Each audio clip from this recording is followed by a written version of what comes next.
ఈ రేవంత్ రెడ్డి ప్రభుత్వం ఏర్పాటై 13-14 నెలలు దాటిపోయింది. ఈ 13-14 నెలల కాలంలో ఆయన ప్రజలకిచ్చిన హామీలు ఏ ఒక్కటి కూడా నెరవేర్చకుండా విఫలం చెందిన సంగతి ఇవాళ తెలంగాణ ప్రజలు కోడై కూస్తున్న విషయం మనందరికి తెలుసు. ఇట్లా నేను విఫలమవుతున్నాను, నేను ఏం చేయలేకపోతున్నాను, దీని నుంచి ప్రజలను దీన్ని ఈ వైపు నుంచి డైవర్ట్ చేయాలి అన్న ఉద్దేశంతో ఎప్పుడో 15 నెలల క్రితం జరిగినటువంటి ఈ ఫార్ములా కార్ రేసు విషయం గత 2 నెలల నుంచి దాన్ని ప్రచారంలో పెడుతూ దాంట్లో ఏదో జరిగిందని, దాంట్లో ప్రాసెస్ కరెక్ట్ జరగలేదని, ఎవరికో ఏదో ముట్టిందని ప్రచారంలోకి తెచ్చి ఇవాళ 15 నెలల క్రితం జరిగినటువంటి ఆ కార్ రేసు వ్యవహారం మీద ఇవాళ కేటీఆర్ పైన కేసు పెట్టడానికి ప్రయత్నం చేసిర్రు. ఇవాళ కేటీఆర్ గారిని ఇబ్బంది పెట్టే ప్రయత్నం చేస్తూ ఉన్నారు. తద్వారా ప్రజల దృష్టి మార్చాలి.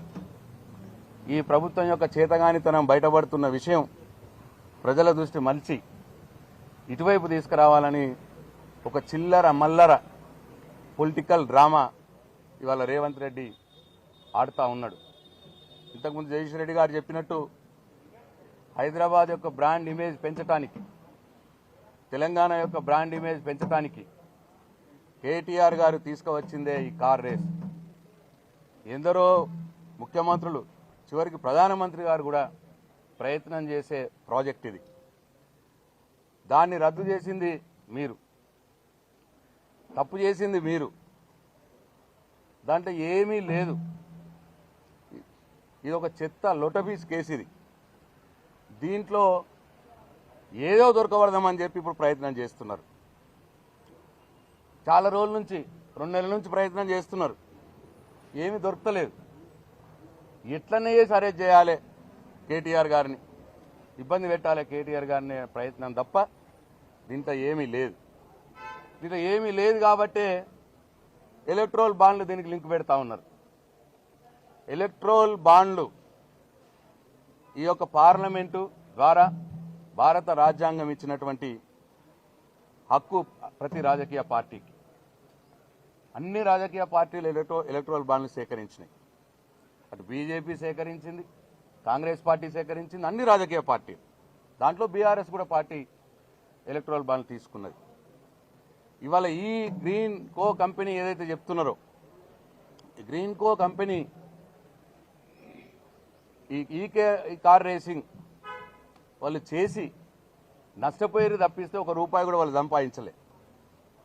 ఈ కార్ రేస్, ఈ ఎలక్ట్రల్ బాండ్లు ఇచ్చింది ఏప్రిల్ 22, ఏప్రిల్ నెల 2022 సంవత్సరం. ఈ కార్ రేసింగ్ అయింది మార్చి 2023 సంవత్సరం. అంటే ఎలక్ట్రల్ బాండ్లు మొదలిచ్చి వాళ్ళు ఈ కార్ రేసింగ్ చేసి దాంట్లో వాళ్ళే డబ్బులు పెట్టినారు. ప్రభుత్వం వాళ్ళకి ఏమి ఇవ్వలేదు గ్రీన్ కోకి. కాబట్టి దీంట్లో కిట్ అండ్ ప్రో అని చెప్పి కొన్ని అనుకూల పత్రికలు మీడియా ద్వారా ప్రచారం చేస్తూ ఉన్నారు. దానికి అవకాశమే లేదు. ఇవాళ కాంగ్రెస్ పార్టీకి కూడా ఇదే గ్రీన్ కో కంపెనీ 25 కోట్ల రూపాయలు ఎలక్ట్రల్ బాండ్ల ద్వారా ఇచ్చింది.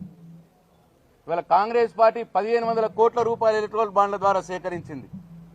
మరి వాళ్ళు ఎక్కడెక్కడ కిట్ అండ్ ప్రో చేసినారు.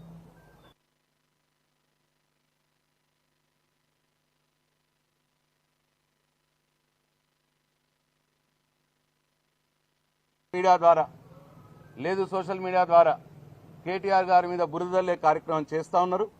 సరే, మీరు ఏం చేసినా నిజం నిలకడగా బయటపడుతుంది.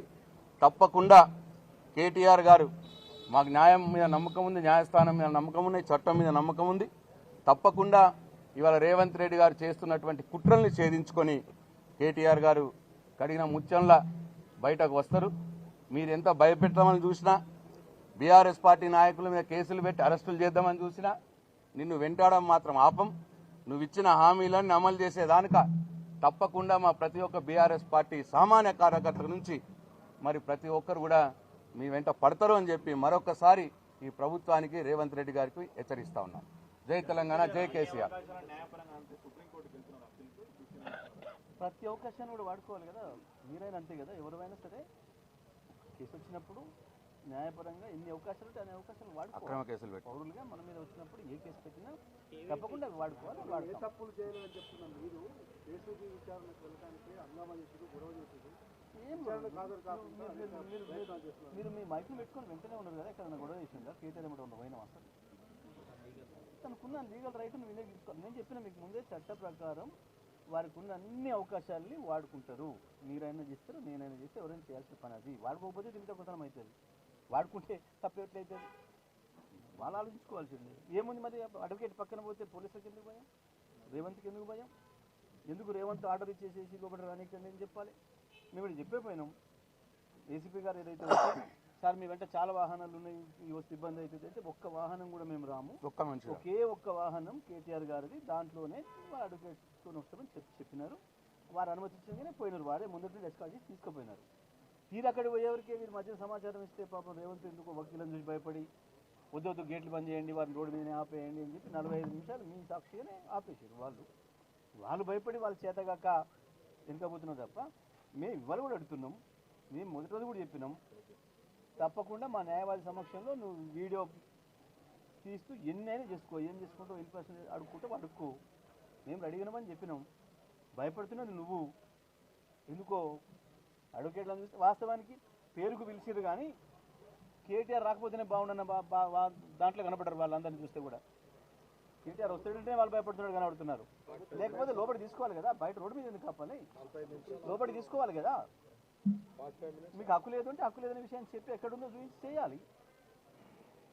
ఇప్పుడు ఒక్కడే కదా, రాజీవ్ గాంధీ కూడా పోయినాడు, ఈడీ ఆఫీస్కి అడ్వకేట్ నెట్టబెట్టుకుని పోయిండు రాహుల్ గాంధీ.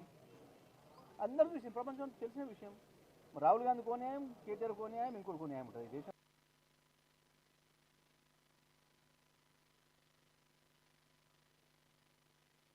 ఎప్పటికప్పుడు రైతాంగ భరోసా విషయంలో ప్రజల్ని మోసం చేసి, రైతుల్ని మోసం చేసి తప్పించకపోదామని చెప్పి ప్రయత్నం చేస్తున్నావో దాంట్లో మాత్రం వదిలిపెట్టేది లేదు. రైతుల పక్షాన మేము కొట్లాడుతూనే ఉంటాం, రైతుల పక్షాన నిలబెడతాం. మీదేమో ఈ ఫార్ములా బాగోతాం, మాదేమో ఫార్మర్స్. మా దృష్టి, మా బాధ ఫార్మర్స్ బాధ, మీ బాధ ఫార్ములాల బాధ, కేసుల బాధ. మాకు నిత్యం ప్రతి క్షణం తెలంగాణ రాష్ట్ర మలిదశ ఉద్యమాన్ని మొదలుపెట్టిందే కేసీఆర్ రైతాంగం కొరకు. ఆనాడు కరెంటు బిల్లులకు చంద్రబాబు నాయుడు కరెంటు బిల్లు పెంచడానికి వ్యతిరేకంగా మొదలైన ఉద్యమం, రైతాంగ ఉద్యమం అద్భుతంగా ముందుకొచ్చి తెలంగాణ రాష్ట్రాన్ని సాధించుకొని తెచ్చుకున్న తెలంగాణలో